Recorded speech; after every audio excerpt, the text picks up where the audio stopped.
You are listening to the weekly Dartscast. 1 hour 90. Hello and welcome to a new episode of the weekly Dartscast, sponsored by Dartwolf. It's episode 292, getting close to that 300 mark. I'm Alex Moss, and joining me as always, my co-host, Dart statistician, Burton, DeWitt. How are you doing? Well, the 300 is not the big one. The big one will be 302 in honor of Peter Wright. We'll have to take 6 starts to do that episode, though. But I'm doing fine. How are you, Alex? Yeah, that was a special moment. Need to go and watch that again. And all okay here, thank you. Just about recovered now from having the Purfleet flu from the Circus Taverns. Hopefully the voice is going to hold up a little bit better than last week. And what a show we've got lined up for you this week. Kim Huybrechts, the winner of Players Championship 3 on Saturday, his first PDC title since 2015. He's back on the show later on. We'll also be talking all things WDF, some of your listener questions going towards their Secretary General and referee Nick Rolls.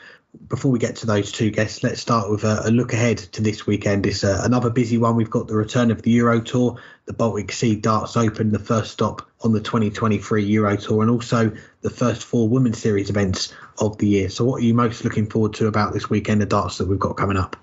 Well, it is a little tough to answer it right now because we don't yet know exactly who will be playing in the Women's Series as of the time we're recording. But I think I'm more actually looking forward to the Women's Series than the Euro Tour, just because I think there's so much to play for this year. We've seen at the back end of the year, obviously, the breakout for Bo Greaves, who decided not to go to Q School, but was undefeated across the 8 Women's Series events. She has since then lost a match at the Dutch Open, losing to Aline de Graaf there, but for the most part has been nearly unbeatable. But there's a lot of players right behind her who have been stepping up their games of late. Obviously, Lisa Ashton and Fallon Sherrick have been the two that, up until Bo decided to give the Women's Series a go at the back end of last year, had been dominating. And Fallon is now playing the best that she's played in quite some time. She came, she was in one of the tour spots entering the final day of Q School. She didn't get the result she needed in the final day, but she was right in there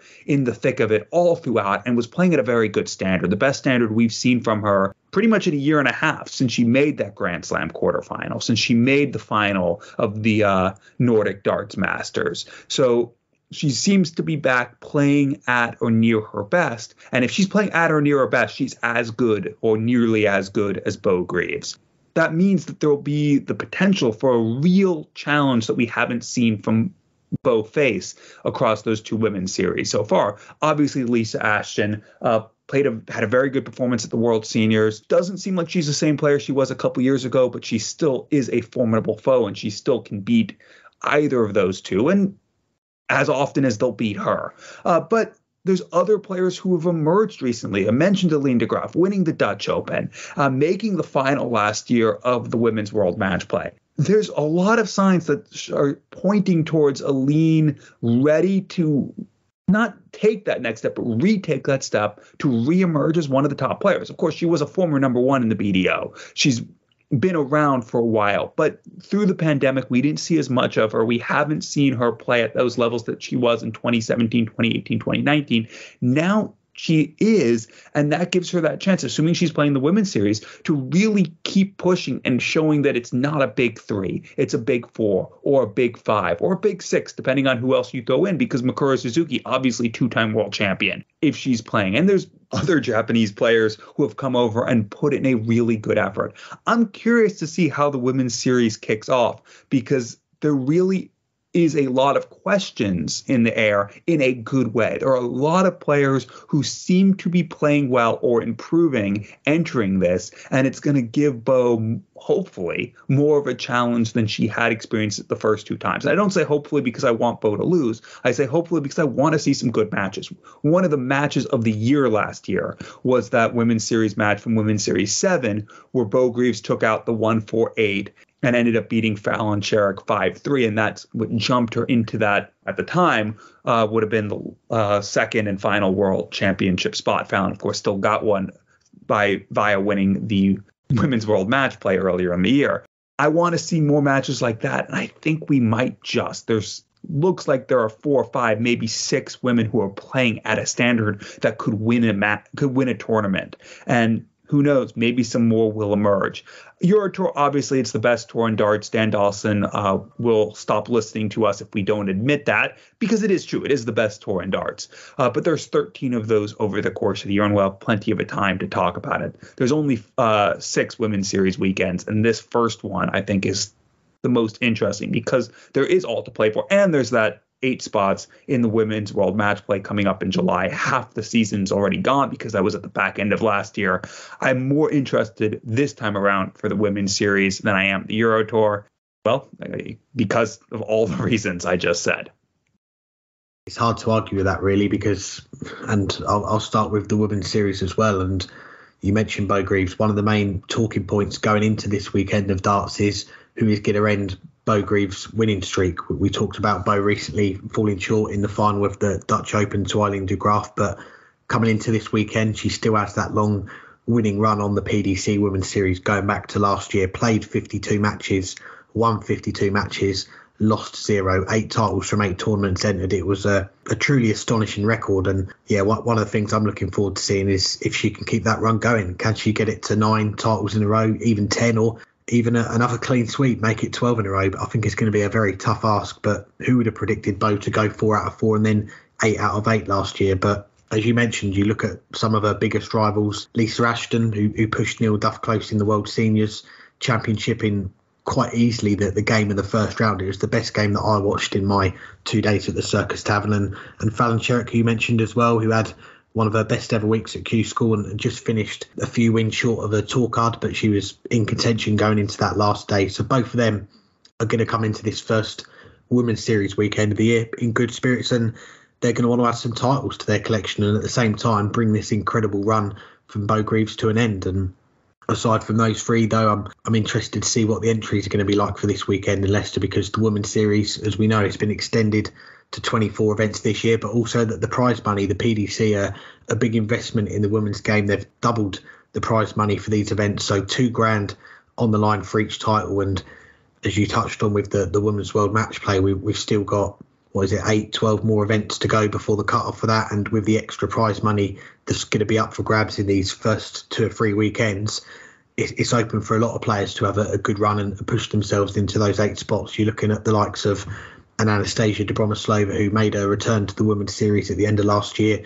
Rhiannon O'Sullivan, Robin Byrne, who we've seen have good runs in this before. So yeah, I'm looking forward to seeing the entries, because it's been hovering around that 80 to 100 range all of last year. And I said in one of my wishes for 2023, I want to see one weekend hit that 128 entries and give us that full last 128. So maybe we'll see it this weekend, who knows. And just on to the Euro Tour again, we've seen only last week an announcement on the prize money. That's going to be increasing along with the UK Open as well, but $30,000 for winning a Euro Tour, up from $25,000 it was last year and for a long time. And with these Euro Tours, you're going to get used to it this year when we record this show, that the draw's not out until a Thursday, but after we record. So a lot of the big names, they are going to be in Germany for this first one of the year. We're going to see almost a full house of Premier League players. You've got Michael van Gerwen, Michael Smith, Gerwyn Price, Peter Wright, Nathan Aspinall, Johnny Clayton, Dimitri van der Berg, the one player missing, Chris Dobie.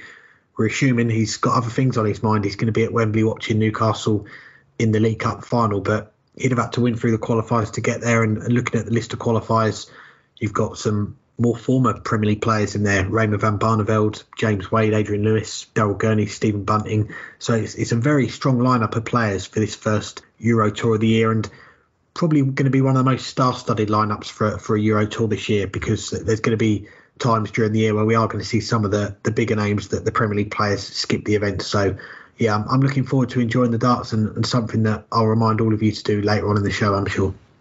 Well, you mentioned a bit about that Euro Tour event, so let's talk a little bit more about it. At the time of recording, we still don't yet know what the draw will be like in Kiel, but who do you fancy to go and have a deep run?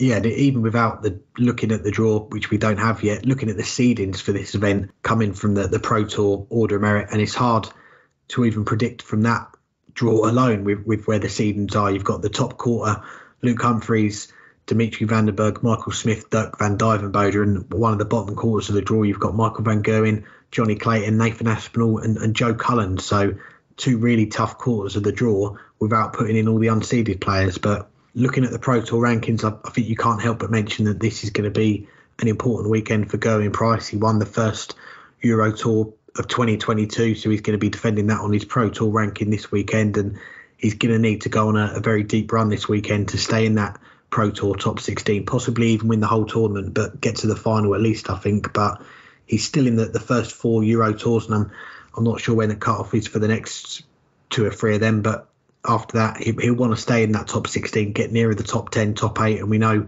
from last year he was someone that skipped a lot of the Euro Tours, I think 6 in the end, and we know this year there's going to be fines coming in this year from the PDC for players that continue to do that. But if Gerwyn Price is out of that top 16, he won't need to worry about withdrawing. He'll need to worry about qualifying, and that's not something that you'd expect for the world number 4 to have to do. But it is an important weekend for Gerwyn Price, and for that reason, I think he is going to be one of the players to watch, and I fancy him to make that final day, make that final session, and give himself the best chance of defending that prize money. And even better in it, 25 grand, turn it into 30 would push him a little bit higher up on that Pro Tour order merit. And away from Gerwyn Price, I mentioned a few of the title winners that we've had these last 2 weekends, and we had Ryan Searle on the show last week, and he admitted he didn't enjoy the Euro Tours last year, going from playing in 1 or 2 to being in all 13. He mentioned it was not something that he particularly enjoyed doing, all the travelling, and he said this year there's going to be a change in mindset for these events, and this is going to be the first weekend for him to test that new mindset out to see if it works. So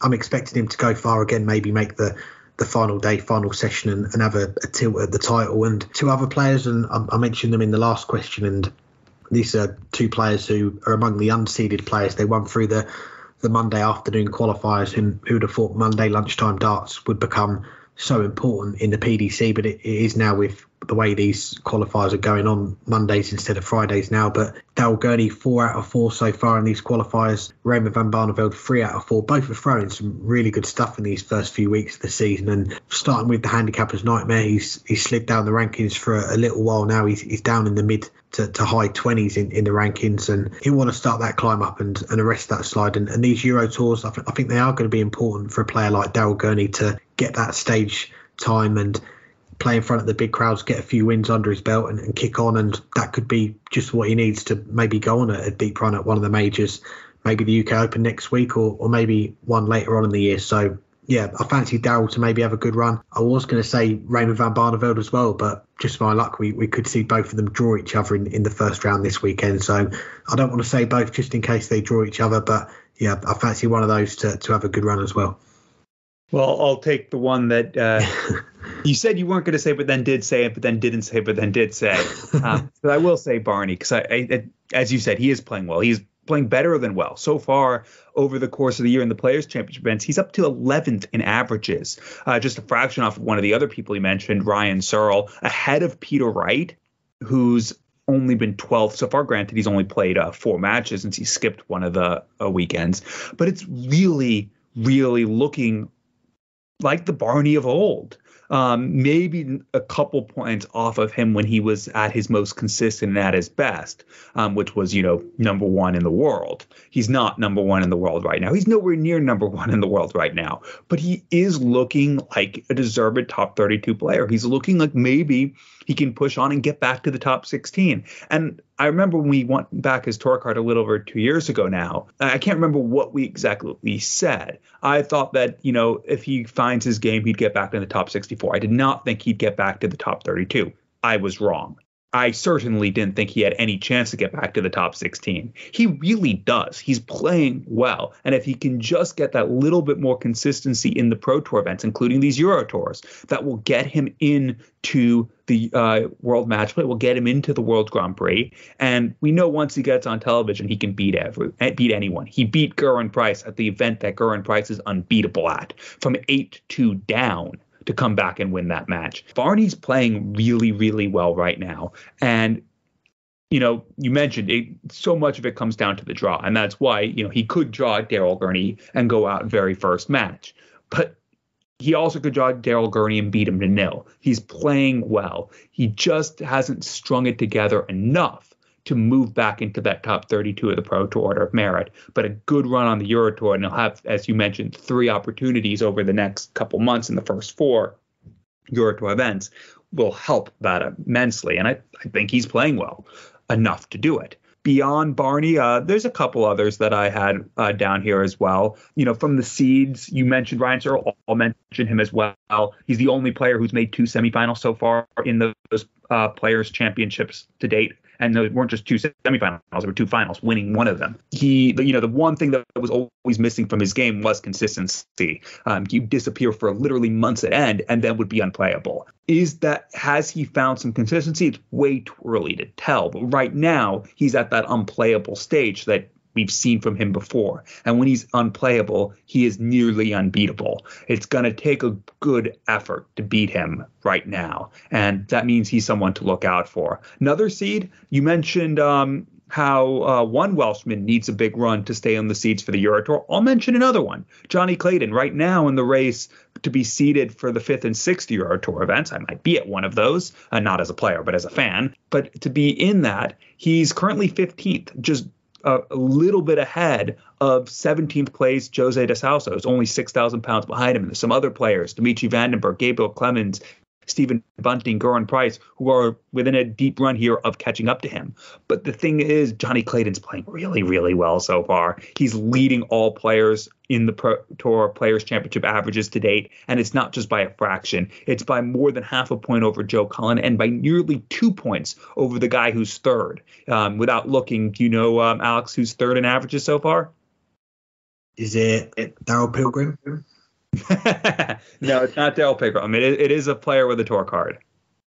No, that Darrell Pilgrim was going to be my guess. I can't have another one. Jim Williams. Wow. Jim Williams is third. He's the only Josh Rock is just under 2 points behind Johnny Clayton. But Jim Williams is 1.7 points behind him. So Jim Williams is the only player other than Joe Cullen who's anywhere remotely close to Johnny Clayton so far, and it's really not all that close. Clayton is playing phenomenally.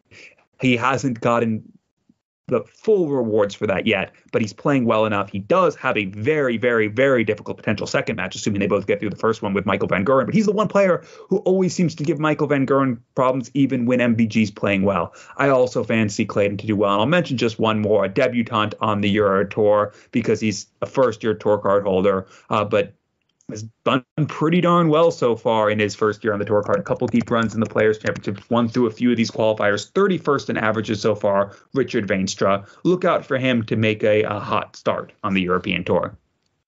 Well, those are our picks to do well in the Euro Tour this weekend. Let's get to our first guest on this week's show, and a player that did very well last weekend, winning his first PDC title since 2015. He is the winner of Players' Championship 3. Here's our chat with Kim Huybrechts.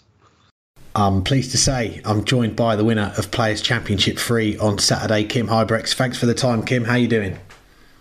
I'm very good, thanks. I'm at home at the moment with a big smile on my face. Happy to see the family, but very happy with the result on Saturday, of course. Good to hear. Well, let's just start with that title at the weekend, a first in the PDC since 2015. You've had a few days now. How do you reflect on getting back in the winners' enclosure in the PDC?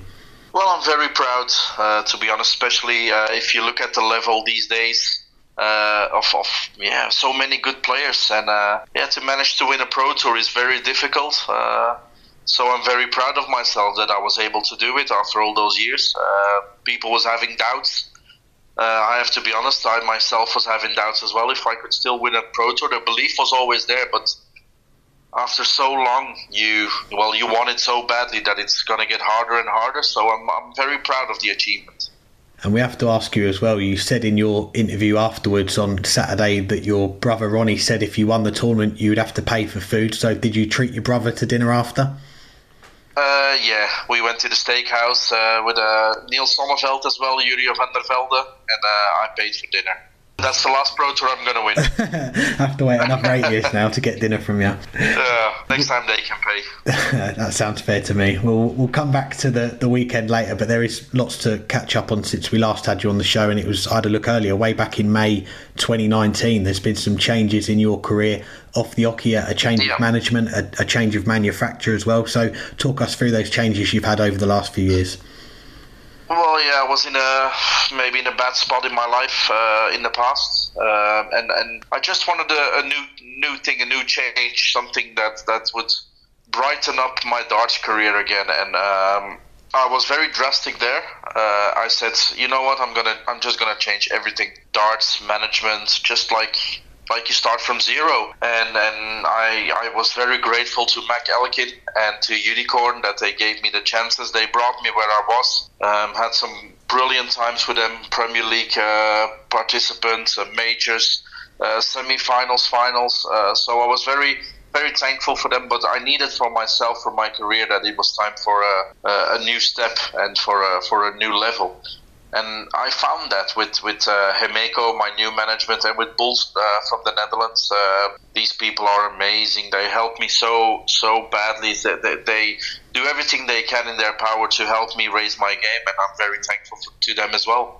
And the change of management that came in early 2020, and not long after that we see the world shut down with the virus. Darts was the same. You had that long break before the home tour started, and then a few months after that we had the summer series. So what was that time like for you, going from being on the road, travelling to events, to then spending all that time at home? Well, yeah, I think it was for everybody a big change in their lives, not only for dart players but for the whole world. All of a sudden, we were restricted from doing our normal routines, and playing darts was our routine. Of course, traveling was part of that, and all of a sudden, that's disrupted. And it was in the beginning very hard. It was a little bit strange to play tournaments at home through a webcam. It's hard not to see your opponent, to see his reactions to his good finishes or your high finishes, and I didn't really like it, to be honest. I'd rather see the opponent and rather get the atmosphere of the public. That was also a strange thing. Then we could play darts again, but no crowds were allowed. So the majors were a bit more boring. The atmosphere was not there. So I'm really, really happy that everything is a little bit normal, shall we say, that we can all have our tournaments again and have fun on the tournaments, and that's the most important thing, I think.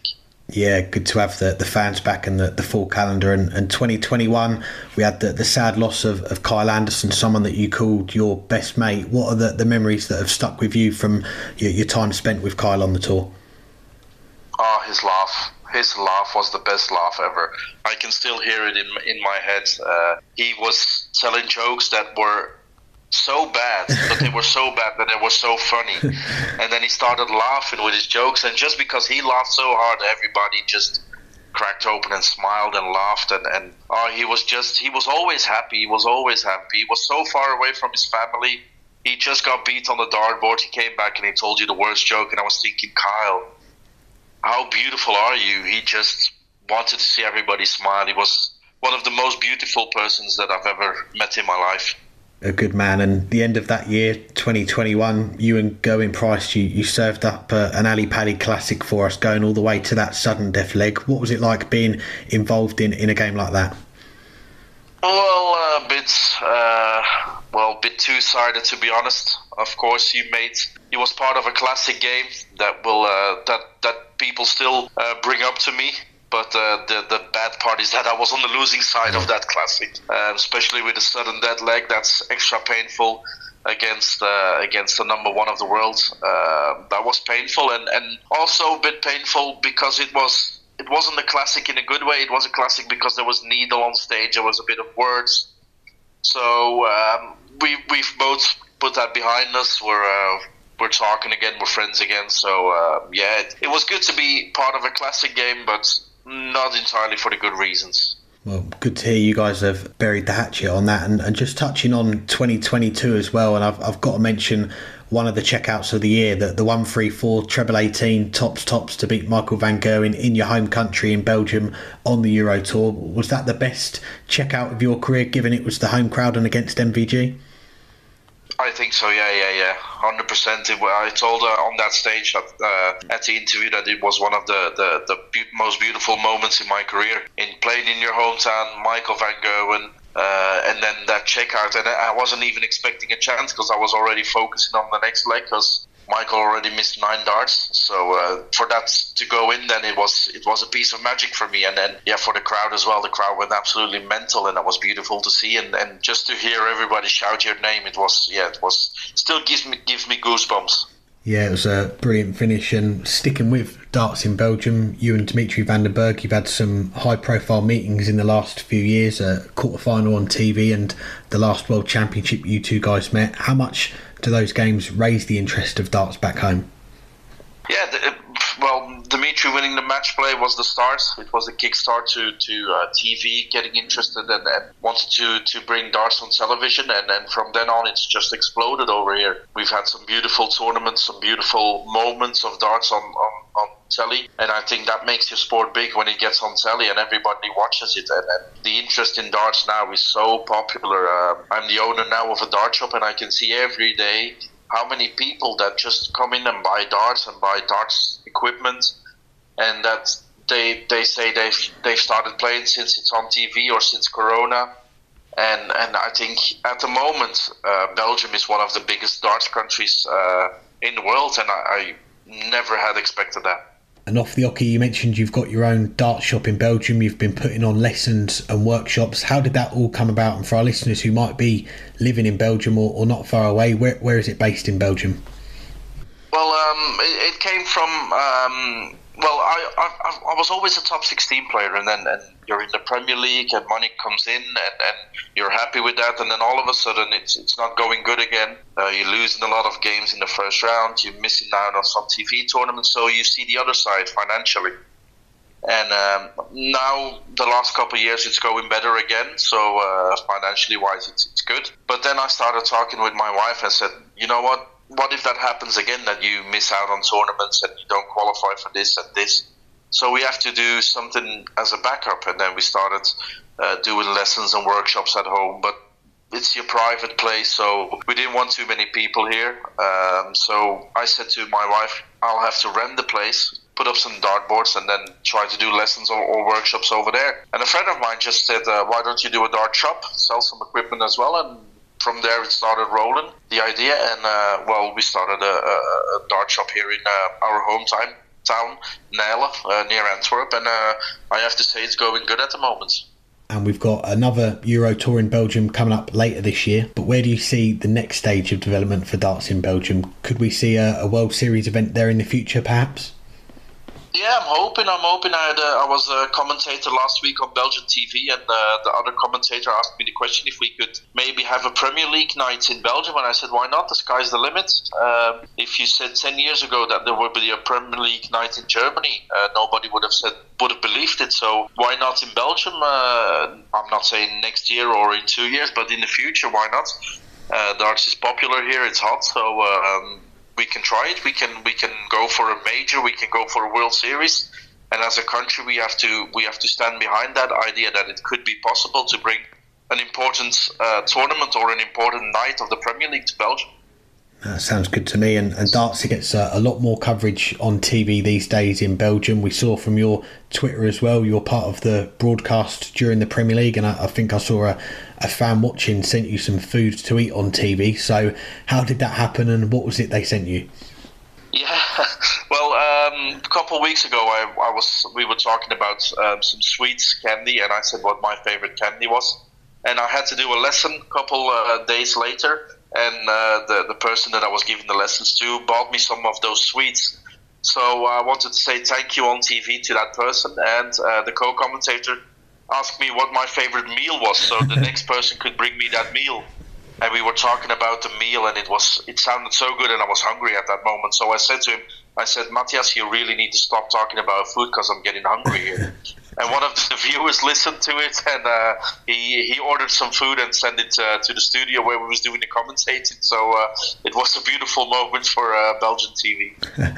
Brilliant. Well, during the break between the World Championship and the start of the Pro Tours this season, we saw your brother Ronny win back his tour card at Q School. When we did our review of Q School, we said about the determination of Ronny at 57 to get back on the tour. So how pleased were you to see him get a card again, and what's it been like these last 2 weekends with him there with you again?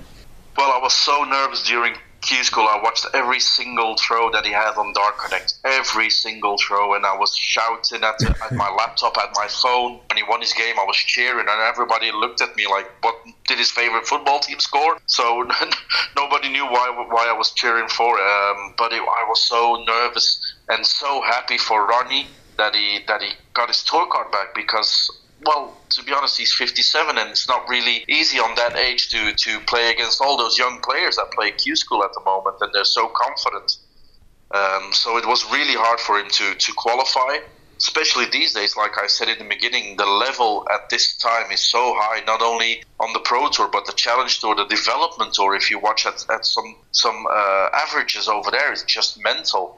So to qualify on 57 age is just beautiful. And I have to say, I really think that I won the tournament because Ronny was there as well, because in difficult moments he just looks at me and he gives me a signal. Doesn't matter what it is, to calm down or to throw my first dart a bit higher above the treble 20. But he knows what to say on the right moments, and I listen to him and watch him. We know exactly by sign language what to do, and that helped me so much.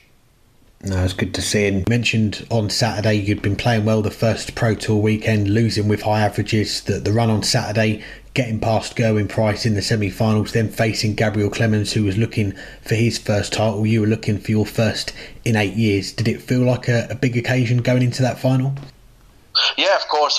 Like you said, beating some good players, Nathan Aspinall on the way. I had a 112 average in the first game against Devin Peterson. Then you know you're playing good. But then to beat, of course, Gerwin Price, who is one of the best still players in the world.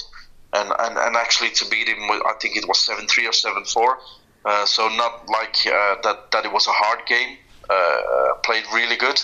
So I was happy with the semi-final. But then in the past, I was like, sometimes I was happy too soon that I was in the semis. It felt good. And now I was like, no, there's more games to come. And then won the semi-final. And I straight away found my focus for the final. And I have to say, Gabriel missed a couple of doubles. I was a bit lucky in the beginning, but I took my chances, and that's what it's all about. On this level, there's not a lot of margin. A lot of the players are almost as good as each other. The talent percentage is almost equal, so you have to take those small opportunities, and that's what I did. And you got the title, and now, of course, you've got to get a new shirt with a fifth cross to mark your fifth PDC title. Is that going to be ready in time for the UK Open? It's not going to be ready in time for the UK Open, but we are designing some new shirts, so soon there will be a new Kim Huybrechts shirt available.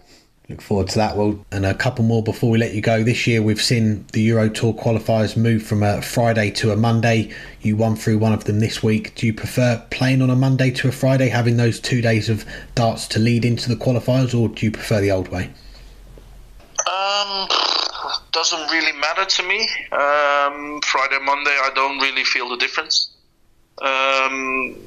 But the importance of the Euro Tours is just massive now, and then that's sometimes more difficult mentally because you want to qualify for those European Tours.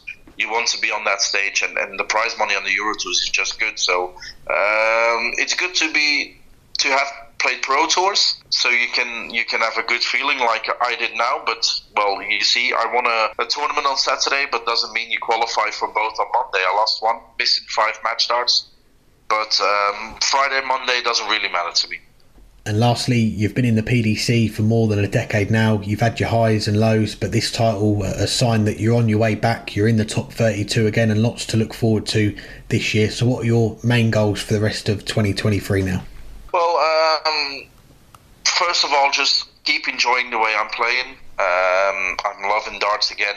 There was a time that was different, so that is the most important thing now that I've realized when I was on a down, that you still have to have the love for what you do. It doesn't matter what you do in life, just enjoy it. And the other goal, of course, is just getting back to the top 24, top 20, top 16. Those are the steps. I don't know how soon it will happen, but it will happen. I believe in it. But just take it step by step and we'll see. Well, Kim, it's a pleasure to have you back on the show. We appreciate you taking out the time, and congratulations on the title at the weekend, and fingers crossed you'll be treating Ronny to some more steaks during the rest of the year. Yeah, let's hope so. But he can buy some steaks as well next time. Cheers, buddy. Thank you. Bye. Thanks again to Kim for joining us. Now let's talk about the title for Kim Huybrechts at the weekend. As we mentioned, it's a first title in the PDC for the Hurricane in 8 years. How important could that win be for him going forward, and how close is he to being back to his best? Yeah, it was a long time between drinks for Kim Huybrechts, and you had a couple close calls. He missed, a year after his most recent title, he missed was it 5-match starts in the final against Mensur Suljovic when Suljovic won his first title, and Suljovic only went on to win 8 more. 7 more after that, including a major, including a bunch of Euro tours, while Kim Huybrechts languished. But there's been a lot of signs over the last 2 years that Huybrechts was coming back. I didn't necessarily think he'd win the title on Saturday, but I knew he had a title in him the way he'd been playing. And it was a brilliant run along the way. His second match against the young Irishman who had made a semifinal the previous weekend, Dylan Slevin. Then he beat Nathan Aspinall, who he knows playing well, averaged over 100 in that. Beat Ricardo Pietreko. And that's one that it might not sound like that much, but Pikachu's 25th in averages so far this year. He's been playing very, very quietly well to start the year and leaves a lot of questions. He's also won through to his first Euro Tour as a tour card holder in a couple weeks' time. And then he beat Josh Rock. I don't know if anyone has heard of him. Gurren Price, don't know if anyone's heard of him. And Gabriel Clemens, who loses yet another final. And I didn't mention the first round, where he only averaged 112. Kim Huybrechts is obviously playing well. The 3 people to defeat him so far this year in Players Championship events, 2 of them I mentioned in the last question as someone to look out for in Kiel, Johnny Clayton and Richard Veenstra. The other, I won't mention him now because I'm going to mention him in a couple questions time, but is someone who is really also rebounding this year. Kim Huybrechts is just playing very, very good stuff. He needed a good start to the year. Before this run on Saturday, he was not currently in the world match play spots, or not the then currently. He obviously is now with the title, but he wasn't that far out.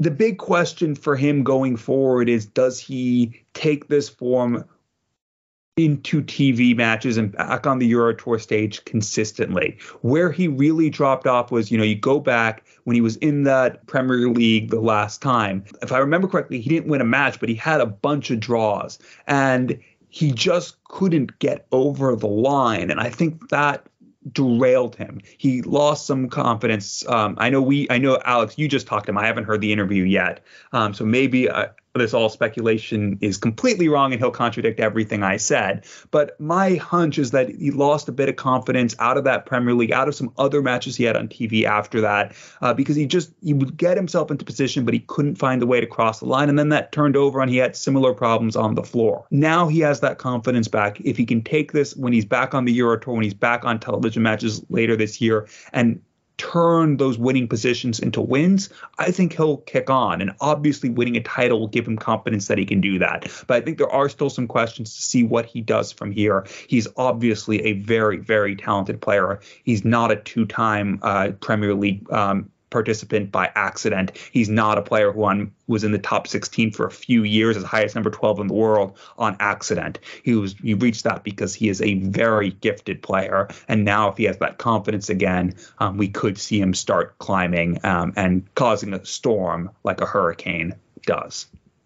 I like it. And yeah, as you mentioned, I did just speak to Kim Huybrechts around about an hour or so ago when we're recording this. You guys listening to the show, you'll have just heard from Kim, so I don't want to repeat everything that he said in the interview, but he's someone that you can just tell from his voice. He's someone that is brimming with confidence now after that title at the weekend, and someone that's been through a lot of changes in his career over the last few years. You go back 2 or 3 years and he changed his management, he changed his manufacturers. As he said to me, he literally started from scratch, started from zero, wanted to change everything. And one of the simple things, I guess, that's changed in the last few weeks is having his big brother Ronny there with him, because as he said, when he's playing in these matches on the floor, he can look to his brother and his brother doesn't have to do anything, doesn't have to give any noises or any sounds or anything. He can just tell from the way Ronny's looking at him what to do and what he needs to do in the game. So I think having Ronny there's definitely been a factor for him in these last couple of weeks, but he's someone that we have seen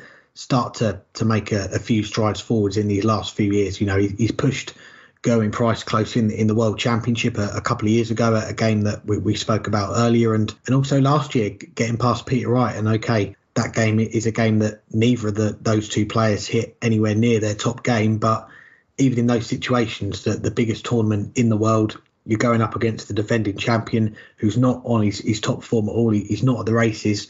You've still got to get the job done. And Kim Huybrechts, to his credit, he was able to do that night. And okay, his next game against Dimitri van den Berg, him himself didn't find it his top level in that game and went out of the tournament. But little things like that, getting wins like that, he is coming back. And the last couple of weekends, the first 2 Pro Tour weekends, we've seen him lose with some big averages, a 97 and a 98 in the first 2 Players Championships. I think there was a 102, 103 in the first Euro Tour qualifiers after that. But the run to the title, there were some dips along the way. He started off with 112 average in his first game, and it's going to be difficult for any player to keep that level going up for the rest of the day across 7 games. But did dip into the low 90 averages.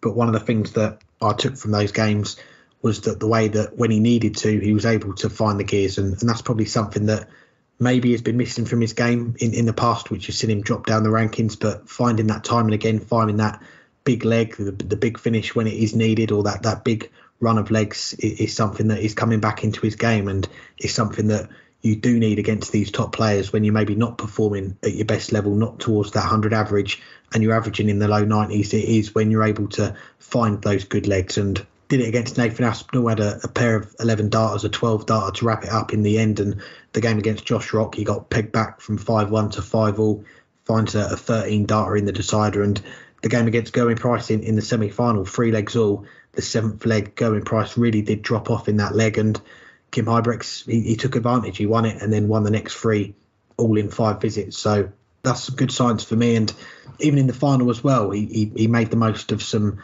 missed doubles from Gabriel Clemens. And there probably was some nerves from both sides in that final, because Gabriel was looking for his first title, Kim his first title in a long time. And Kim was the one who was able to settle those nerves, make the most of those early chances. And yeah, I think he'll know there's more to come. He won't be satisfied with winning this title and still being ranked, 28, 29 in the world. He won't be satisfied until he is much higher up the rankings, maybe towards that top 16, Pro Tour top 16. But winning a title, like you say, it's a big step in the right direction, and it shows that the work that he's putting in is starting to pay off now.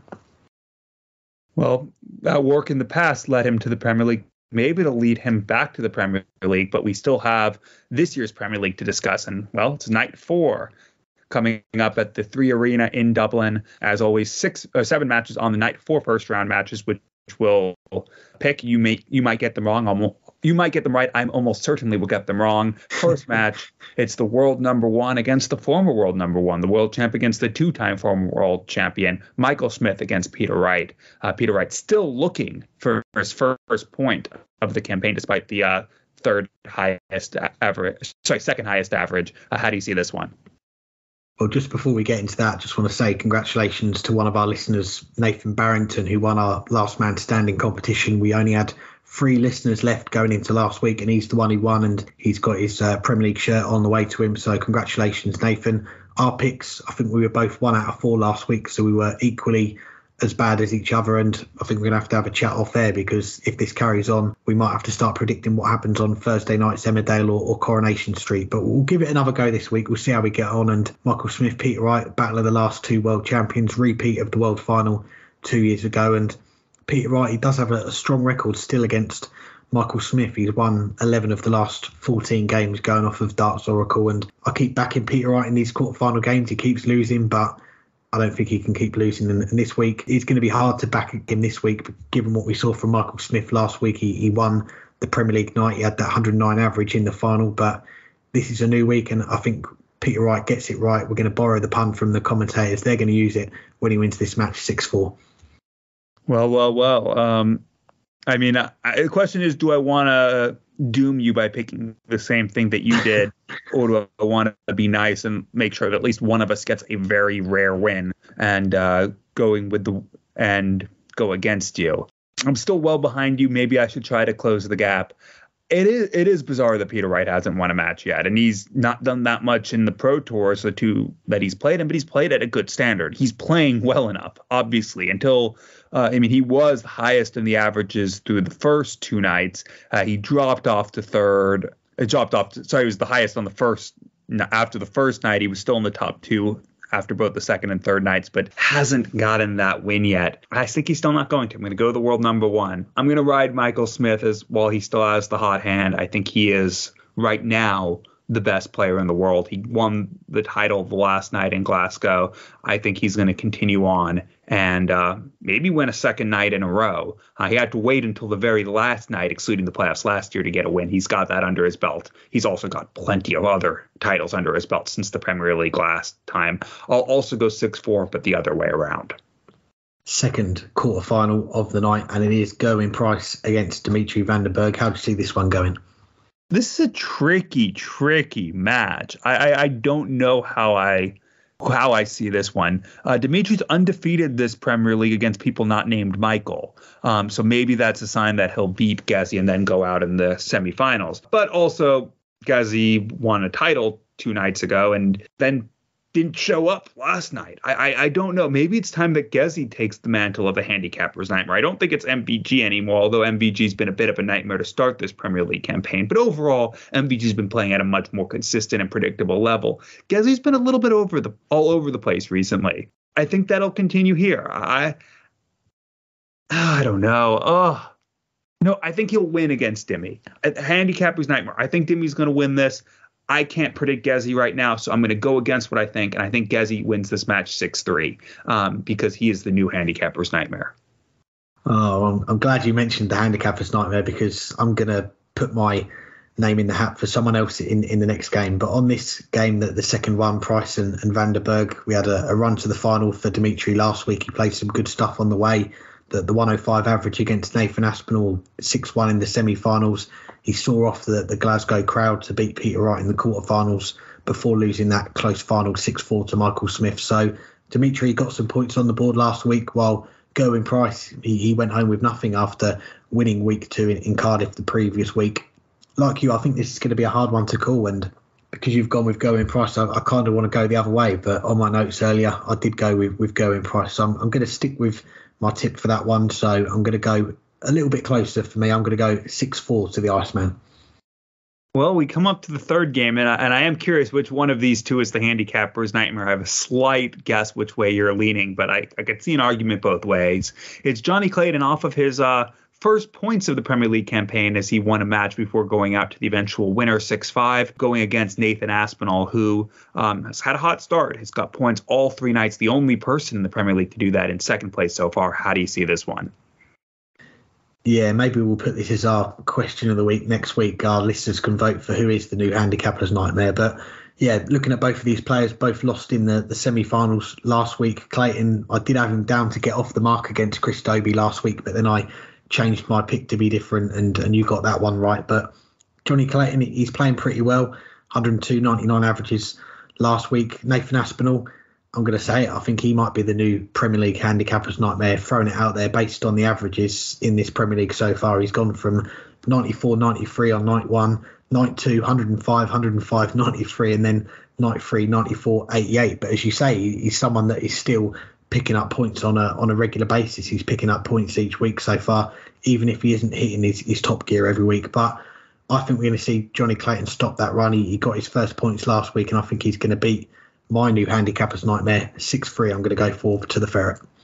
All right. I would have guessed correctly if you'd made me guess which one I thought you were going with there. So I can see the argument for Nathan, especially so far, those 100+ averages and then mid 80s to go out in the semifinals last time. But it really is a tricky one to pick. I said earlier in the show, I think Johnny Clayton is playing a lot better than his results have dictated so far. Maybe not in the Premier League, but overall this year. And it seems like he is now playing back near that level that he was 2 years ago when he truly broke out as one of the 4 best players in the world that year, if not the best player. He was, of course, won our player of the year at the back end of the year for all the things he had done over the course of the year. But a really challenging one. Maybe I need to flip a coin for it. I'm not going to flip a coin. I'm going to go Johnny Clayton. I'm going to go Clayton to get over it in a last leg decider, to start getting those points and start getting the results that his form dictates will come, and for his sake, hopefully will come before he digs himself too much of a hole. So I'll go 6-5 to the Ferret. Final quarterfinal to make our picks for on Thursday, and it is Chris Dobie against Michael van Gerwen. How do you see this last one going?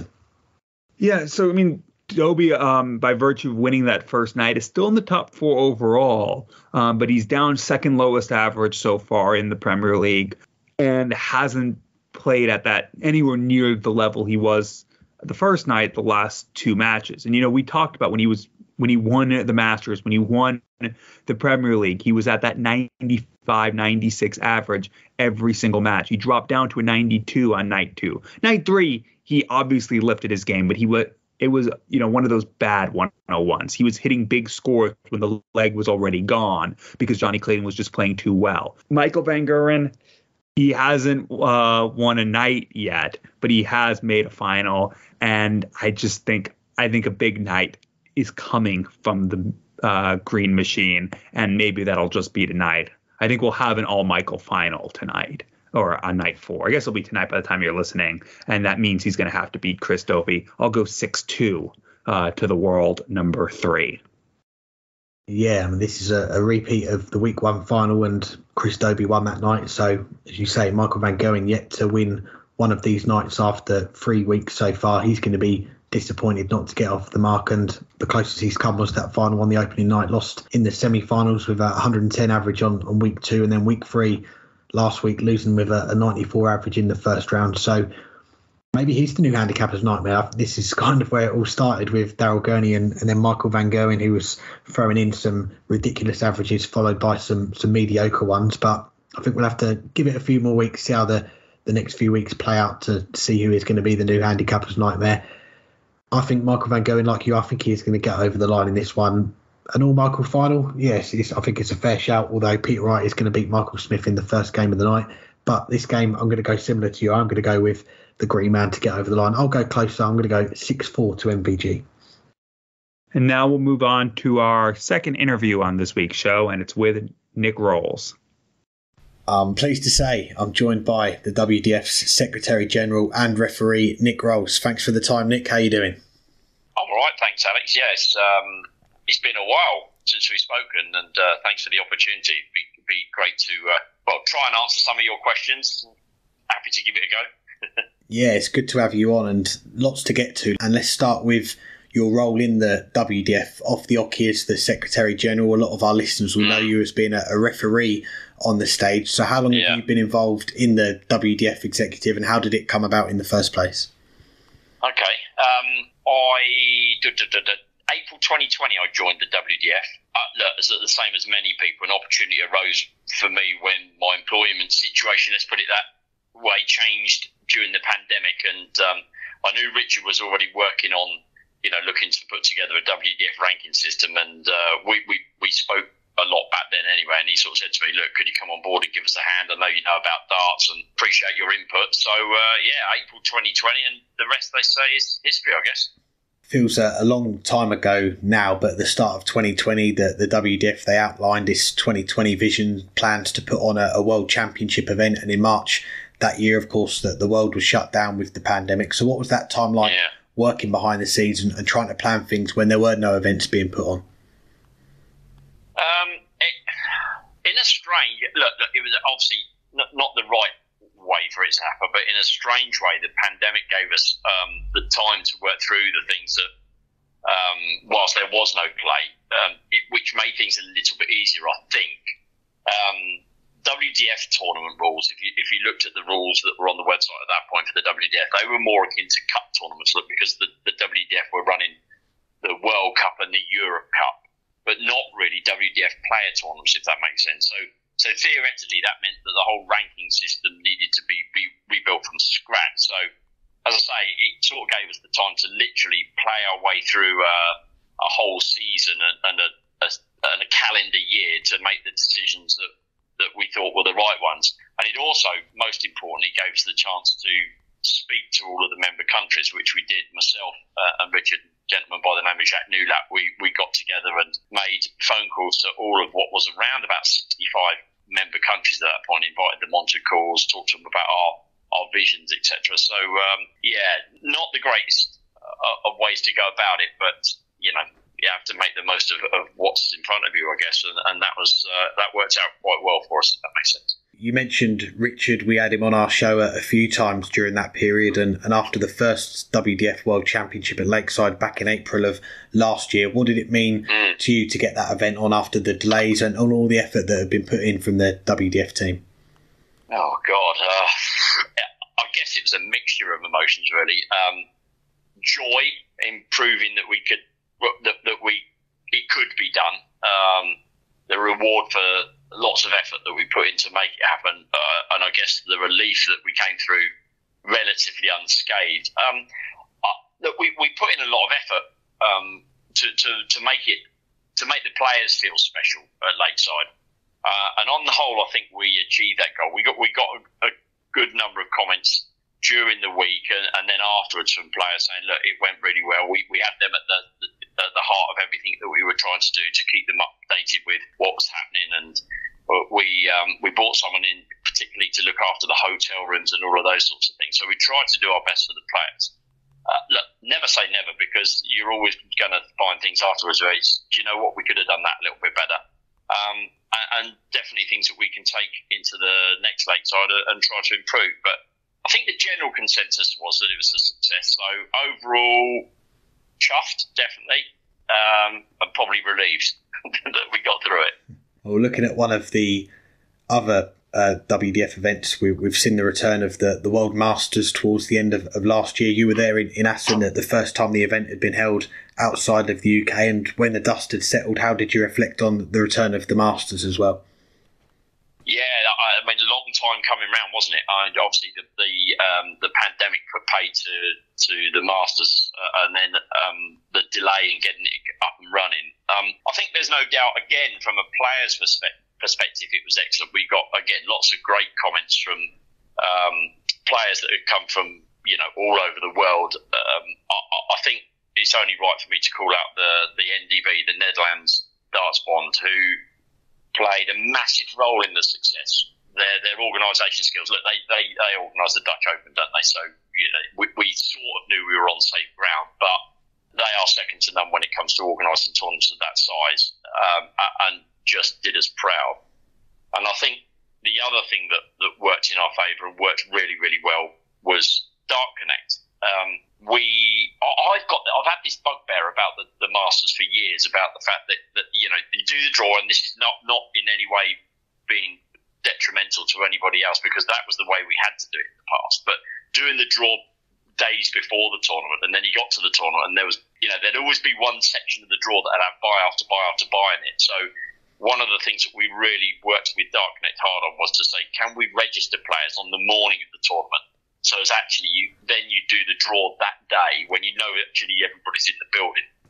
So no unnecessary buys was a massive plus. And then of course we had round robin within the World Masters, which again went down really well. Those far-flung players that were coming, I don't know, they had all of their dreams of coming to the World Masters only to get beat 4-0 in their first game, and that was the end of their weekend. So we wanted to add the round robin in. And again, Dart Connect dealt with that, gave them up-to-date league tables throughout the round robin phase, and then we were able to switch it to the knockout play. And all of that with Dart Connect means that you don't use the microphone. I don't think, somebody will correct me when I'm wrong, I don't think we used the microphone at any point during play in any day of the World Masters, and I think that was a massive success. So great successes. Again, a little bit like Lakeside, though.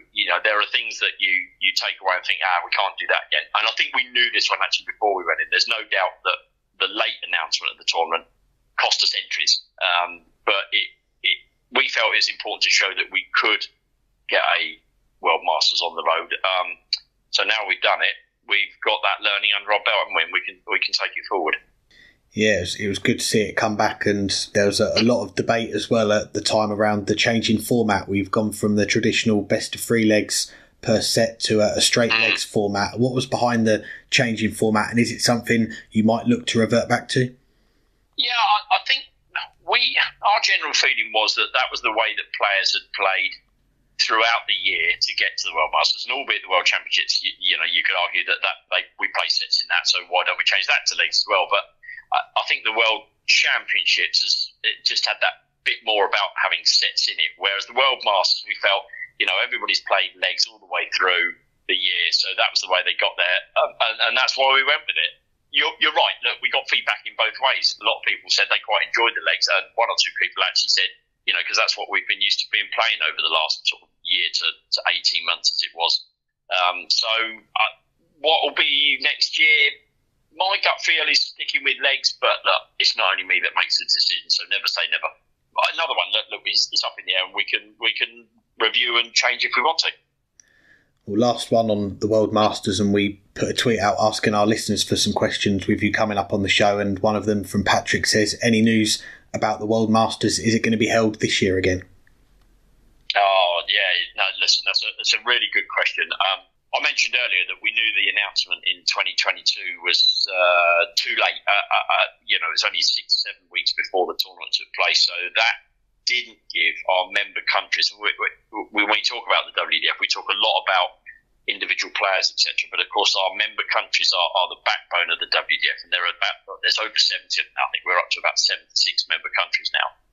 So the fact that they, for the 2022 World Masters, couldn't hold their qualifying tournaments, which also enables them to make a few quid to be able to play for their players to go to World Cups and that sort of thing, that wasn't great. Some of the players, I know there were a few, and it really hit home with me that there were some players that couldn't come because they used all their holiday or they couldn't book the time off work.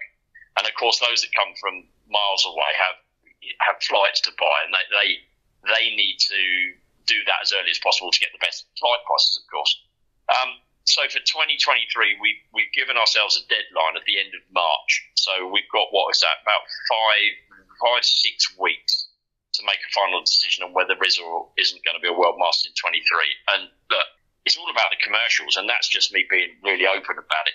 Quite simply, it has to stack up in the same way. So, when a member country put on a tournament, the first thing they're going to be looking at is we've got to at least break even and hopefully make a few quid.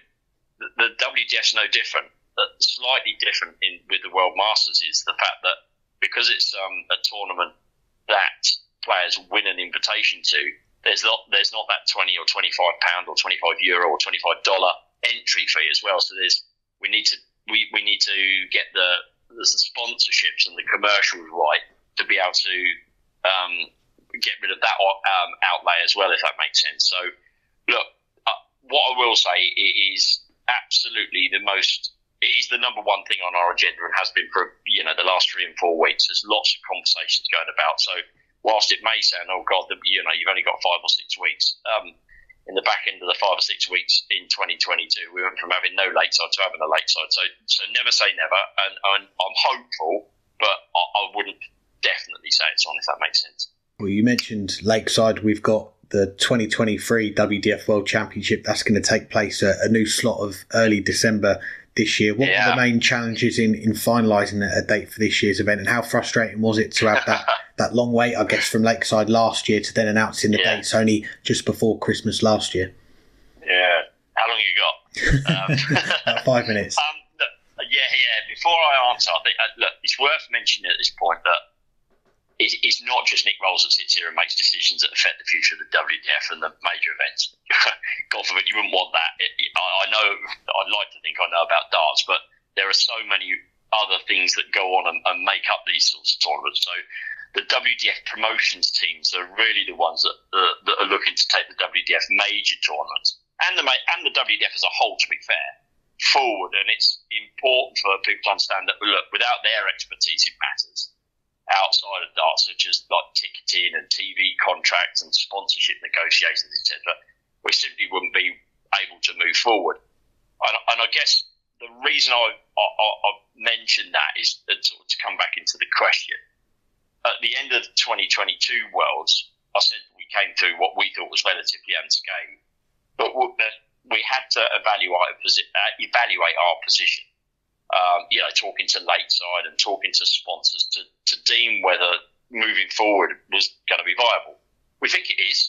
Look, it's pretty obvious. We've already sort of announced the 2023 and the 3-year deal. But without going into too many of the details, as a team, what we identified 2 key requirements that we had to get in place before we could go forward. The first of those was we needed to secure a long-term venue agreement. And second, we needed to be in control of our own destiny in so much as being in control of ticket prices and sales, I guess. Now, both of those requirements took some time to land, but as I said, that's why we have the promotions team in place. The good news is they've been landed, and we're now in a much better place because of that. If you then add to that, looking to secure TV coverage, which was particularly challenging. But look, we had interest, but we didn't want to clash with other darting events. That was a fact. There was lots of talk in 22, I know, about us clashing with the seniors in February. And look, I'm not going to deny that date was a possibility, but as I say, we didn't want to clash. Then you've got TV companies find it really difficult to find 2 consecutive weekends available to cover the 9 days. So you say, well, okay, perhaps you could cover the Monday through to the Saturday. No, we want to cover the whole tournament, but we can't find 2 weekends together. So that was a challenge. And then the final TV piece is, if you literally, I think was it yesterday or the day before, they announced the Eurosport and BT Sports are to merge, and that's definitely took its toll on us last year because they weren't prepared to, put deals on the table, so to speak, and commit to things. So if you combine the TV challenges with the requirements we needed to sort of land that longer-term venue agreement I talked about and the ticketing side of things, that's what delayed the announcement. He said, was it frustrating? Yeah. But given the fact we ran out of options, in the first half of 2023, when the opportunity was sort of voiced about, going to December, and in particular the first weekend in December, it just made sense. I think our position will be, I think I'm right in saying it's between the PDC Players Championships and the World Championships, so we avoid both of those areas. And we should have a long lead-in time to sell tickets. And then, even more crucially, we keep away from Q School. And we have that space just which can lead to Christmas party goers coming to Lakeside. So, all that time has probably stirred up, well, not probably, it has stirred up a lot of emotions with players and with spectators and fans. But I really do believe that once we get through 2023, the WDF calendar will have a shape to it that it makes sense to players, it's manageable, and then we can really start going forward because we'll have stability in the calendar, and you mentioned the word stability. That will help us make better decisions or further decisions as we go forward. So, was that 5 minutes? Just under. I did say it was a long answer. And obviously the new slot in the calendar for Lakeside in December is different to what it's been before. And one of our listeners, Longester, has said now that the WDF Worlds is before the PDC Worlds, will players who qualify for both be allowed to participate in both? That is another really good question. Look, the position with the position with the WDF is that we have quite a simple rule in our stance is that PDC players, the Tour Card 128, are the only ones that are ineligible to play in WDF ranked tournaments. So as far as the WDF are concerned, players will be able to play in both tournaments. And we think, we've had a discussion about it, and think that's a good starting story. If a player plays at Lakeside and Neil Duff, for example, were to win it and he also qualified for the PDCs, that's a great darting story, in our opinion. The PDC are aware. I met with Matt Porter and made him aware before we announced our plans. We have a relatively good relationship, a very good relationship. In fact, a good chat with him. And the ball is now in their court. Hopefully, the players can play in both, but as I say, the WDF stance on this is that they will be allowed to play in both. Another question we've had comes from Asian Darts. You can probably guess what this one's going to be about. What will the WDF do to expand darts in Asia and encourage players from Asia to play more international tournaments? Funny enough, actually, I was speaking to the guy that helps or is the contact that we have in Japan, and sort of talking to him about, I know that they've had some real problems with COVID over in Asia, haven't they? And we've been talking to them about getting more tournaments, from Japan, but across Asia onto the calendar. And one of the things that we've done in the last few weeks is the WDF board member, Dietmar Schumann from Austria. He's coming on board, coming on board or going to help me in so much of assisting in speaking to member countries across the world with a view to getting their tournaments back on the calendar. Unfortunately, my time is going more towards obviously at this moment in time, the World Masters and those sorts of things. So we haven't had the chance, since I mentioned earlier about, in 2020 we were able to speak to the member countries. So we need to resurrect that as a task, if you like, within the WDF. And Dietmar said he'll do it. And that's, for me, we're meeting funny enough in Slovakia to talk this through on Saturday. And one of the things I definitely would like Dietmar to do is make contact with a lot of countries and say, come on in guys, let's have you back on board. Another one we've had come in is from Ben Hudd, who says, what are your thoughts on prestigious events such as the Isle of Man, Scottish and England Opens not being gold events this year? And are there any plans in place to stop this happening in future years? Right. Interesting question. Look, I think before I answer, part of the answer would just be for people to understand that the way that a gold, silver or bronze tournament is decided, or the grading thereof, is based on the total prize money that the member country has to offer. So it's literally down to them to say, right, we've got X amount of pounds, dollars, euros, whatever, as our prize money, and that falls into the band of bronze, silver or gold. So it's really important for us when we put this together that was the way we did it, so as that we're giving the member countries the option to control their own finances, so to speak. When it then comes to the number of gold-graded tournaments that W has on the calendar, it's a bit of a juggling game. Of course we want them, because I've been in Ireland for the last couple of years when the players that have won there have got their golden ticket to late side, and the expressions on their faces and the delirium has been palpable. It's been brilliant. So yes, of course we want them, but equally you can't flood the calendar with gold tournaments, as that would take away from the importance of the main and regional ranking tables. So it's a bit of a balancing act, really. So if we feel that we're getting too many applications for golds, we'd have to raise the total prize money needed to get a gold graded. But equally, if we're not seeing very many at all, then we need to lower it.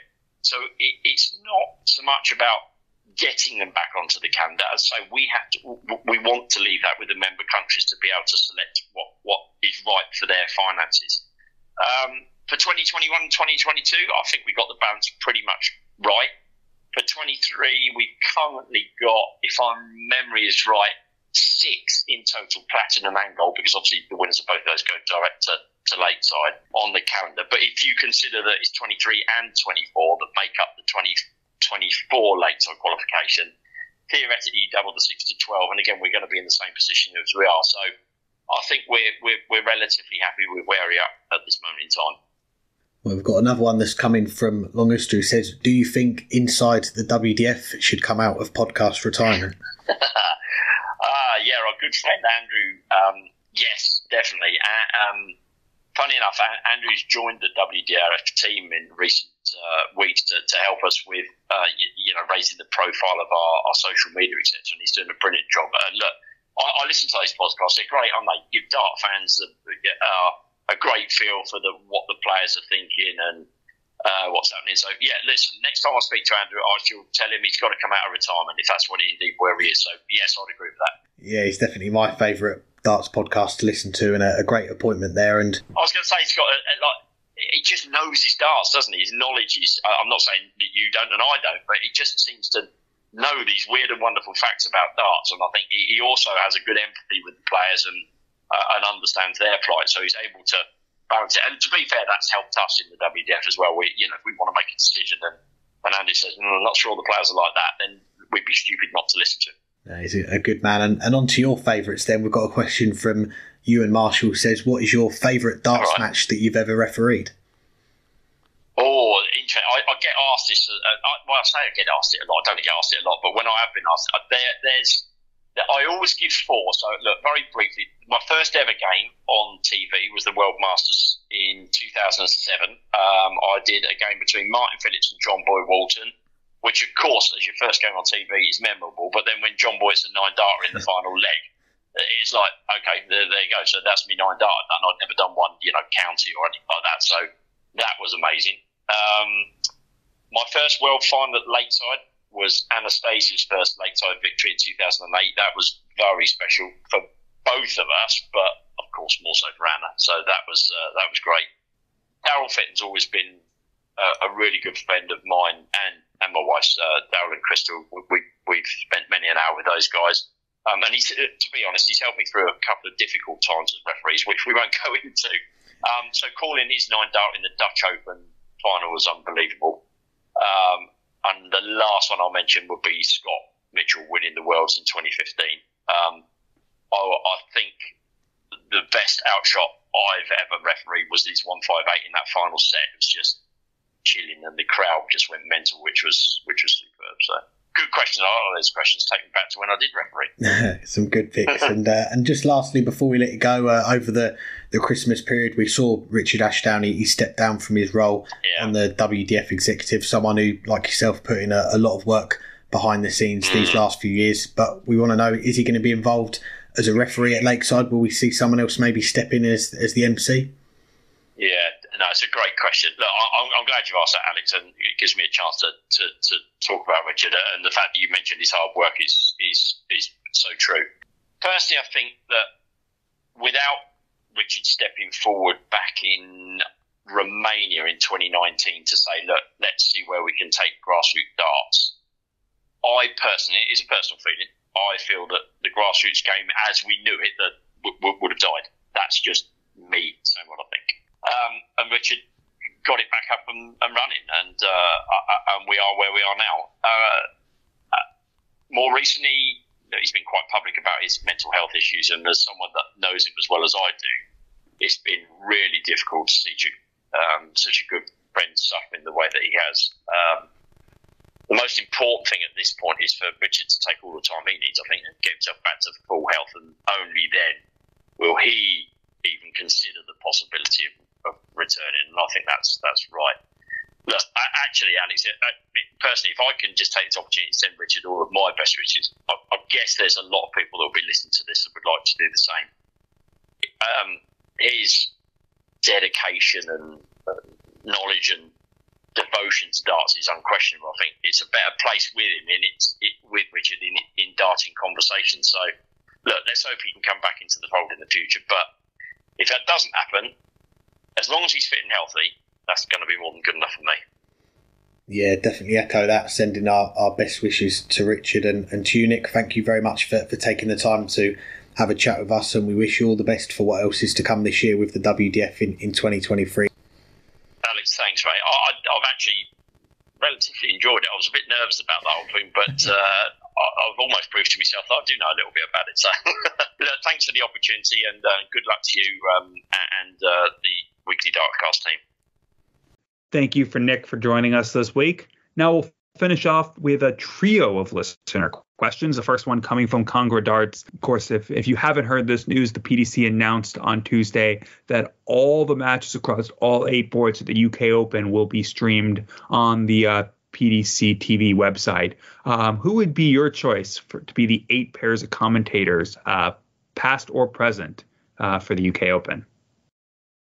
Yeah, this is a great question. I've got to say, I think an early shout for our listener question of the year so far, because it's got me thinking who could fill out those 8 boards. And it is great news that this event, we're going to get all 8 boards shown at the UK Open for the first time. Board 1, the main stage, ITV4. Board 2, we've had that on PDC TV for a little while now, but we're going to have the other boards 3 to 8 also being shown live as well, which is good. You get a choice. You can watch whichever game, whichever board you want, and picking a commentary team for all 8 boards, that's going to be a mission. I'm not sure if the PDC are planning to do that, or if they're going to have some boards where you're just going to be able to watch the darts. But if they want to fill a board up, of course, we're always available. We can have a weekly Dartscast board, even give us board 8. We do research for this show sometimes, so we'll make sure that we're ready for it. But I've got my list of commentators, past and present, some sadly no longer with us, and I'm going to work my way from the top to the bottom, because board 1, I'm going to go with a trio for this one. Sid Waddell,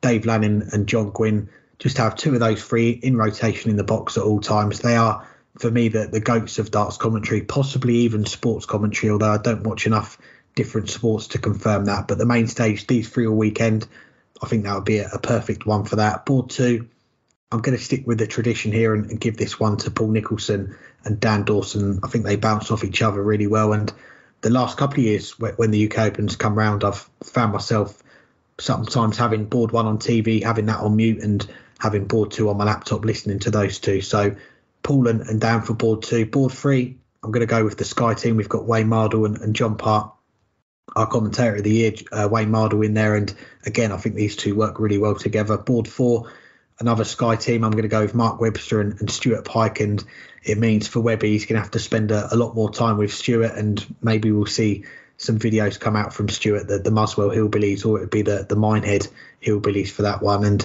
the last 4 boards, board 5, I'm going to go back to the BDO Lakeside days. I'm going to go with Tony Green and David Croft. Board 6, I'm going to go with Andrew Sinclair and the Irish chap that he did the commentary with while having a Guinness in one hand during the Irish Open last year. If any of our listeners watched that, it was only 1 or 2 games, but I think they deserve a shot. And you're going to like these last 2 selections that I've got here for you. Board 7, going to go with my co-host of the weekly Dartscast, Burton DeWitt, with his all-time favourite player, Mark Walsh, because it might mean we grab him for a few minutes for an interview. And, of course, you get to meet your all-time favourite Mark Walsh and spend a few days with him. And you could probably guess where this is going for board 8. It'll be myself and the GOAT, of course, Coast on Pay. That is my commentary lineup for the UK Open this year.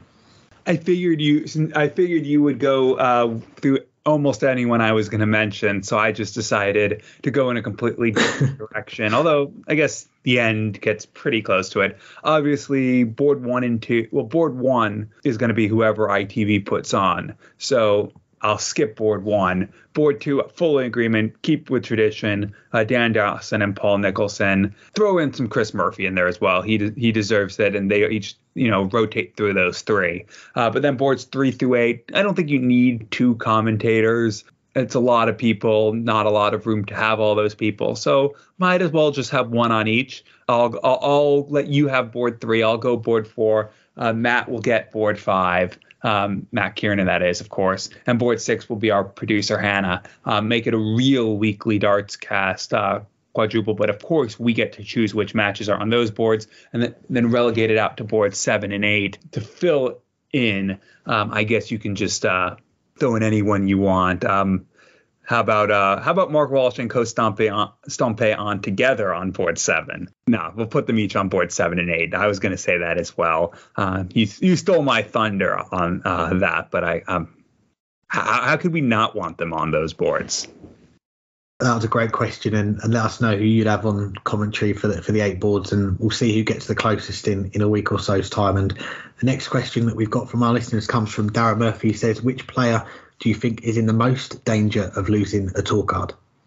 I mean, well, obviously, the players who are at the bottom of the rankings in their second year are. I'm not going to just say, Vladimir Anderson for that reason, or Darren Webster. I'm going to go with the players who've been established for this question. And by established, I mean a player who's been on the tour for multiple years, has made it at least into the top 40. And there's 4 of them that I therefore found from that category who stand in danger. The most obvious is Devin Peterson, who had that breakout year during COVID, when he really was playing brilliantly. He was one of the top players in averages over the course of the year in the Players' Championships. He won a Euro Tour, had a deep run in the European Championships. He really looked like a top 10 player that year, and that's not an exaggeration. He was playing that well for a good 6-8 months, and it's unfortunate for him that it came in a year that there were only 4 Euro Tours, when the entire world changed, because it wasn't because of that he played well.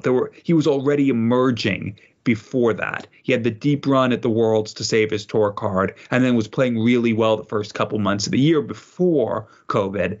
But it's unfortunate because he lost out on so much opportunity to play more Euro Tours, where he very well would have won them. He was playing well, really, really well that year, but dropped off. And now, as things stand, he would need a huge year to save his tour card, and he's not playing at that level. He's 120 something than averages so far. It really looks like it's back to Q school the way things are going. Another player, Darius Labanauskas, made it up to number 33 in the world. Never made it to the top 32, but got close with the quarterfinal to World Championships. Got in last year to the World Championships because of his performance in the Nordic and Baltic Tour, but he has really dropped off in the past 18 months from where he was. He qualified for a World's Grand Prix not that long ago, but he's not playing at that level.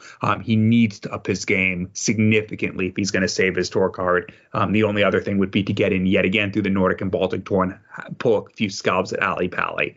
Two others, though, that are playing well but need big years. Steve Lennon, he's had a poor year last year, not as poor as his results showed. He was still in the top 64 in averages, but he just couldn't get those results, so didn't qualify for Worlds. That means he needs to qualify for Worlds this year at a bare minimum to save his card. But he's 54th in averages so far in the Players' Championships. He's qualified for 2 of the 4 Euro Tours. He's given himself a good start, but he needs to kick on from here to save his tour card. And one more player, I hinted at him earlier when we were talking about Kim Huybrechts. He's the only other person who I didn't mention who has beaten Kim Huybrechts this year in a Pro Tour event, and that's Ian White, and he is really off to a good start. 39th in averages so far this year. 3 of the 4 Euro Tours he's qualified for. He hasn't qualified for the first one, but he has qualified for the second, third, and fourth. It's given him a fantastic start, but remember last year missed out on the World Championships after a very poor year, and he struggled at the back end of the year before that. It looks like with all the pressure on, he's doing well, and he's putting himself in that position to get to the European Championships, to get to the Players' Championship finals, and to get to the World Championships. He probably needs to do all 3 of those if he's going to save his tour card, but we know he can. He's been a player who's has won 4 Euro Tours in the past, and he's looking like, well, maybe not a player who's going to win 4 Euro Tours this year, but at least get to them and do enough to save his tour card. But he needs to keep going if he's going to. Probably an early time of the year to be answering this question, because a lot can change during the season, and you've only got to go back to last year, and you'd probably ask this question this time last year, and 2 players that might have been the answers would have been Martin Lukeman and Andrew Gilding, because they had tough first years with their tour cards in 2021.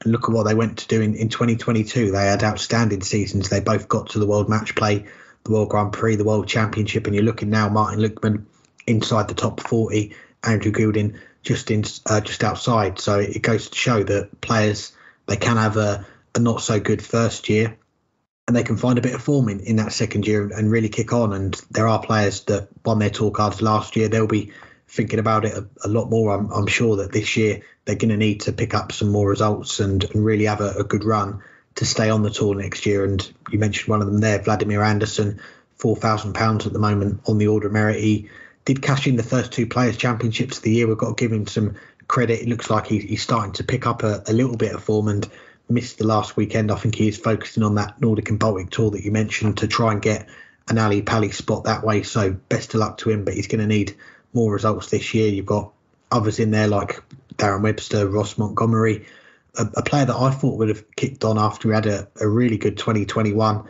when he got his tour card was Rusty Jake Rodriguez, but he's not quite clicked for him just yet.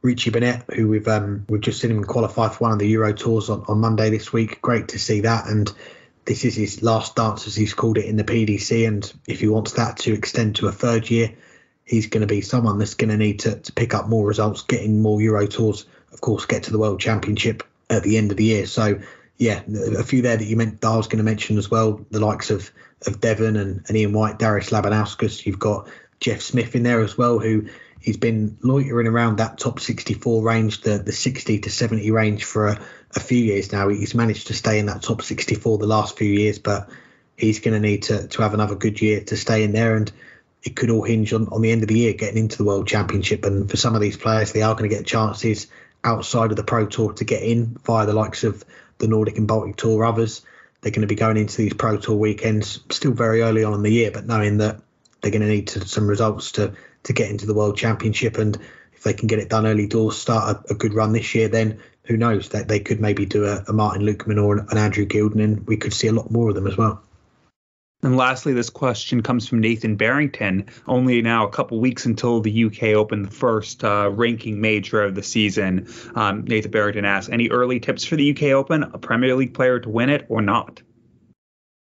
Oh, yeah, that is a good one. And of course, our tips are doing really well in the Premier League, so we're going to try and transfer that to the UK Open. But it is a really hard tournament to predict, and seems like an easy answer, but you've only got to look at the Roll of Honour for this event. It's been going for more than 20 years. This is going to be the 21st staging of it in Minehead coming up. And Phil Taylor, he won it 5 times in 14 appearances, and you compare that to his strike rate in the World Championship and the World Match Play, and he only got to one other final as well. And Michael van Gerwen, 15 appearances he's had in the event, and he's won it 3 times. So that goes to show just how hard this tournament is to win. It is the FA Cup of Darts. You do have the random draw, and like for the players, you can't map out your section of the draw. You are going into the unknown every time in that draw, who you're going to get, and going from the afternoon to the evening session as well. You're not quite sure when you're going to be playing in that session. So it's a quick turnaround on both of those first 2 days of the event. And then on the Sunday, sometimes it can just come down to survival of the fittest, playing the 3 games in one day. We've seen that in the past. So, yeah, I think we might see a different winner this year. A Premier League player to win it or not, that would be a good market to have open. I'm not sure what the odds would be. The Premier League players, they would be the favourite, having those 8 to choose from. But I've got a feeling we're going to see another first-time winner again here, and maybe a Luke Humphries, maybe a Dirk van Duijvenbode, who we've talked up quite a lot recently. I'll go with Luke Humphries, world number 5, so it's not a huge shout, but it does feel like he has a point to prove this year after missing out on the Premier League, and no better way to do it than to win the next TV event you're in. And like I said about Dirk last week, he's a player that I think once he gets that major title on his CV, he will be in the Premier League, and barring a complete drop in form. But I think they'll kick on from that, get more results, keep that high ranking, and make it impossible for the PDC not to put him in. So, yeah, I'm going to pick a name that's outside the Premier League at the moment. I'm going to go with Luke Humphries. Well, so far this year, if you look, okay, Johnny Clayton's leading the averages, and averages aren't everything, but number 2 player, not in the Premier League. Number 3, not in the Premier League. Number 4, not in the Premier League. 7, 8, 9, 10, 11, not in the Premier League. The number 71 player in averages is in the Premier League. Michael van Gerwen, of course, that one really, really bad match where he averaged lower than Paula Jacklin. Oh, yes. Helped drop him down that. And he's only played 1 weekend. But, there's a lot of players who aren't in the Premier League who are off to really good start. And that shows the depth in darts. I'm gonna go as well, a player who's not in to win it. I don't know who. Luke Humphries, obviously a good tip, former finalist here. Ryan Searle, not a former finalist in this event, but a former finalist in this venue. He made the final, the Players Championship final, losing out in a last leg decider to Peter Wright a few years ago, but off to a really good start, and that breakthrough's coming. Damon Hedda, another player, the breakthrough will come for him in a major. Maybe it'll be at the UK Open. As you said, the UK Open throws up a lot of surprises. None of those 3 winning would really be a surprise to anyone who watches darts. But if we think of anyone who isn't a Premier League player winning it, then it would be a surprise. And in that regard, yeah, I think I'm going to go outside the Premier League for this. I think also not being in the Premier League just might make these players that little bit fresher, even though it's not that far from Exeter to Minehead. But having that extra day, especially with how draining the weekend is, might make the difference. So, yeah, I'll also say a non-Premier League player to win it. Anything else for this week? As always, we have to say big thank you to our guests for joining us on the show this week, to Kim, to Nick for their time. Big thank you to our sponsor, Dartwolf. If you want more Dynamite Darts content, head on over to dartwolf.tv. Give Dartwolf a follow on Twitter as well, at Dartwolf180. And as always, got to say thank you to everyone for listening. We appreciate the support. I had a look at our stats for the last few weeks, and you guys, you've been bringing it, which has been great to see. Many of you take the time out to listen and enjoy the show each week. So thank you for that. And once you've finished enjoying the show, there's a lot of darts coming up for the rest of the week, as we've spoken about this week. So make sure you enjoy the darts. Yes, and make sure you hang tight until there's that chance to enjoy the darts, which won't be that long, because Premier League Thursday, Eurotour Friday, Eurotour Saturday, Eurotour Sunday, and by that point you're hanging tight to listen to us again. But thanks, as Alex said, to all of our sponsors, to our guests this week, to our guests in the upcoming week. Let us know if there's anyone you want on as we prepare for the UK Open and all the other glorious events coming up over the next couple months. Lots of Euro Tour as well. We'll try to get some more of those tour card holders, new tour card holders that we haven't had on before. Maybe some of the old tour card holders that we also haven't had on, as we push towards completing the 128, or as close as we can, since a few people just don't speak English, and I have not yet learned their languages either. But until then, hang tight, enjoy the darts, and we'll see you guys next week. I know Darryl Pilgrim is second on the Challenge Tour averages at the minute. That's right. That's what I mean. I got my wires crossed there.